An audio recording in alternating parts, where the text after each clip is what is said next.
Assalamu alaikum everyone. I am Mohammad Ramzan Ishtiaq, and the topic that we are going to discuss today is FATF and Pakistan. So सबसे पहले जो हम discuss करते हैं वो है कि FATF क्या है, financial action task force. Financial action task force एक इंटरनेशनल ऑर्गेनाइजेशन है जो कि 1989 में यूरोपियन कमीशन की समिट हुई थी पेरिस में। उसमें डिसाइड किया गया था यूरोपियन कमीशन की जो गवर्नमेंट्स थी कि वो एक इंस्टीट्यूशन बनाएंगे जिसे वो FATF कहेंगे, जिसका मकसद होगा टू फाइट मनी लॉन्ड्रिंग। ठीक है, तो इसका बेसिक जो ऑब्जेक्टिव था वो था मनी लॉन्ड्रिंग को जो है ना वो ख़त्म करना या रोकना। इसकी ज़रूरत उन्हें क्यों पड़ी? Because money laundering was definitely threatening their institution और फाइनेंशियल इंस्टीट्यूशन, जैसे कि उनका बैंकिंग सिस्टम्स थे, तो उनके लिए एक थ्रेट था। तो उन्होंने डिसाइड किया कि वो एक ऐसा मेकनिज़म और ऑर्गेनाइजेशन बनाएंगे जिसके थ्रू जो इस मनी लॉन्ड्रिंग की जो इम्पैक्ट्स हैं उनको वो रोकेंगे या ख़त्म करेंगे।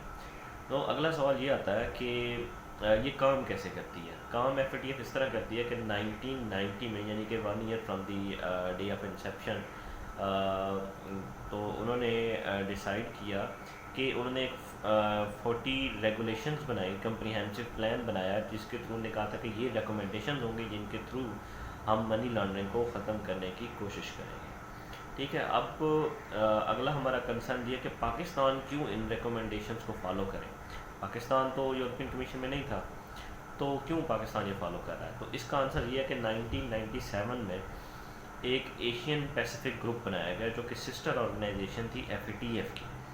ठीक है, तो इसका मकसद ये था कि एशियन रीजन्स के अंदर जितनी भी मनी लॉन्ड्रिंग और टेरर फाइनेंसिंग रिलेटेड जितने भी इश्यूज़ होंगे उनको टैकल करेगी एशियन पैसिफिक ग्रुप। ठीक है, पाकिस्तान उसका मेंबर है, तो by the date of that Pakistan is bound to follow the recommendations of FATF। अच्छा, तो अब नेक्स्ट ये है कि पाकिस्तान जो है अभी रिसेंट पाकिस्तान का क्या इशू चल रहा है। रिसेंटली जून 2019 में पाकिस्तान को FATF ने ग्रे लिस्ट किया है। ग्रे लिस्ट क्यों किया गया है? क्योंकि उन्होंने जो बेस बनाई वो ये कही है कि मनी लॉन्ड्रिंग और टेरर फाइनेंसिंग की वजह से पाकिस्तान को ग्रे लिस्ट किया जा रहा है। तो उन्होंने जो रीज़न बताई थी वो ये थी कि पाकिस्तान के जो फाइनेंशियल इंस्टीट्यूशंस हैं या फाइनेंशियल जो सेटअप है वो इतना वीक है कि यहाँ पे मनी लॉन्ड्रिंग और टेरर फाइनेंसिंग के इंसिडेंट्स हो रहे हैं। तो इस वजह से उन्होंने कहा था कि आप जो है अपना जो है वो फाइनेंशियल जो मैकेनिज़म्स हैं उनको रिव्यू करें, ताकि जो है मनी लॉन्ड्रिंग और टेरर फाइनेंसिंग ख़त्म हो तो हम आपको ग्रे लिस्ट से निकाल देंगे। जो रिसेंट रिव्यू हुआ है और पाकिस्तान ने जो अपनी कंप्लायंस रिपोर्ट दी है वो Feb 2020 में दी है, जिसमें उन्होंने कहा है कि पाकिस्तान ने सेटिस्फैक्टरली कुछ चीज़ों में अचीवमेंट दिखाई है। ठीक है, लेकिन अभी इतनी कंप्लीट जो है वो कंप्लायंस नहीं दिखाई कि पाकिस्तान को ग्रे लिस्टिंग से रिमूव कर दिया जाए। तो they have decided that Pakistan will stay on grey list till अक्टूबर 2020।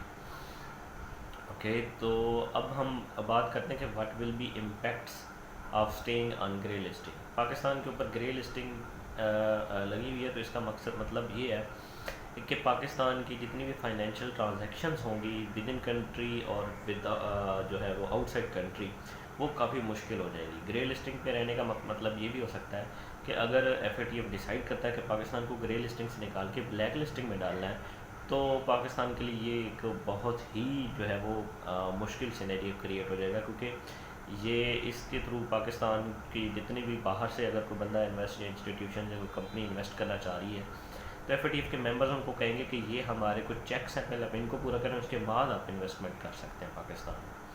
तो पाकिस्तान के अंदर इन्वेस्ट करना काफ़ी मुश्किल हो जाएगा। और जैसे आप पहले ही जानते हैं कि पाकिस्तान जो है वो इकॉनमी इतनी स्टेबल नहीं है। वी नीड फॉरेन जो है वो फंडिंग हमें चाहिए FDI की फॉर्म में, फॉरेन डायरेक्ट इन्वेस्टमेंट की फॉर्म में, तो वो और ज़्यादा कम हो जाएगी। उसके बाद इंडिया को एक सपोर्ट मिल जाएगी कि उसका जो इंटरनेशनल नैरेटिव है कि Pakistan is a terror sponsor state, तो वो भी इसको जो है ना वो इंडोर्स करेगी ये चीज़ कि पाकिस्तान अगर ब्लैक लिस्टिंग पे आ जाता है। तो उसके बाद जो पाकिस्तान को और मसाइल हो सकते हैं, पाकिस्तान का इंटरनेशनल इमेज डेफिनेटली जो है वो इम्पैक्ट उसके ऊपर आएगा। अच्छा, तो अब हम बात करते हैं कि पाकिस्तान ने इसको कंप्लाई करने के लिए क्या क्या स्टेप्स लिए। पाकिस्तान को बेसिकली जो 27 रिकमेंडेशन दी थी उसमें से पाकिस्तान में तकरीबन 14 के ऊपर जो है ना वो कंप्लायंस शो की है। جو میجر ایونٹس یا میجر ایکشنز پاکستان نے لیے وہ یہ ہے کہ پاکستان نے اپنا اینٹی منی لانڈرنگ ایکٹ جو ہے 2010 اس کو امینڈ کیا ہے اور اس میں کچھ چینجز لائی ہیں جس کے تھرو منی لانڈرنگ وغیرہ اور ان کی جو ہے نا وہ سوئفٹ ان کے اوپر ایکشن لینے کے لیے امینڈمنٹس کی گئی ہیں. اس کے بعد پاکستان نے بے نامی ایکٹ 2019 جو ہے وہ بنایا ہے جس کے تھرو یہ ہوگا کہ کوئی بھی اگر ایسی کوئی پراپرٹی ہے کوئی یہ چیز ہے جو بے نامی ہے تو وہ فوراً اس میں ٹیرر فائنینسنگ اور منی لانڈرنگ ہونے سے بچانے کے لیے اس کے لیے بے نامی ایکٹ بنایا گیا کہ اس کو کس طرح ڈیل کیا جائے گا. اس کے بعد پاکستان نے ابھی آپ نے پیچھے دیکھا ہوگا کہ 40,000 کے جو پرائز بانڈ تھے ان کو ان نے ایک بار ختم کیا. اس کا مقصد بھی یہ تھا کہ ایک بار جو ہے نا پاکستان اپنی جتنے بھی کیش کہیں پرائز بانڈ کی فارم میں چھپایا گیا ہے منی لانڈرنگ کے لیے یا ٹیرر فائنینسنگ کے لیے تو وہ ایک بار جو پاکستان کی اسٹیٹ ہے یا اسٹیٹ بینک کے جو ریگولیشنس کے تھرو وہ پاس آن ہو کہ وہ ایک بار پرائز بانڈ واپس آئے تو ہمیں پتہ لگ جائے کہ کس بندے کے پاس کتنا پیسہ ہے. اس کے علاوہ پاکستان نے ود ان کنٹری ٹریولنگ کے اوپر جو ہے وہ کچھ لمٹس لگائی ہیں کہ آپ اتنے مطلب $10,000 سے زیادہ کیش ان ہینڈ لے کے نہیں موو کر سکتے.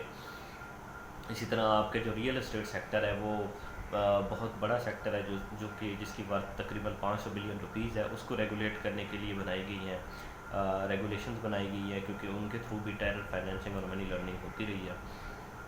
اس کے علاوہ آپ کی جو بینکنگ چینلز کی وہ جو لمٹس ہیں وہ ان کو اپلائی کر دیا گیا کہ آپ نے ٹرانزیکشنز کرنی ہے تو بینکنگ چینل کے تھرو کریں, ٹھیک ہے. اور اس کے علاوہ جو ہے وہ